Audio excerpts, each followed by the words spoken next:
Keď hviezda z nebie spadá s jasnou žiarou za sebou, veď, že je úkazom, znamením, kométou. Buď v strehu a dozvieš sa, že kým úsvit nastane, tam hlboko v temnote niečo budí sa. Videli ste v noci tú kométu? Nie. A videli ste letieť tú veľkú zelenú svetelnú guľu? Staroveký príbeh hovorí o záhadnej kométe a o legende, Haló? ktorá sa práve chystá ožiť. A ty si čo?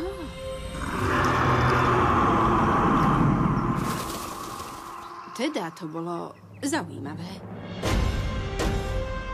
Počula si ten rev? Myslíš toto? Nie. Nie. Faunia. Ak začuješ tento, bež. Víly zatrepocú krídlami a budú riskovať všetko. Niečo máš za ľubom. Kto, ja? Celkom určite ty. Poznám ten pohľad. Ja som ho vymyslela. Aby zmenili osud údolia škriatkov, Dobre, len skús nekričať.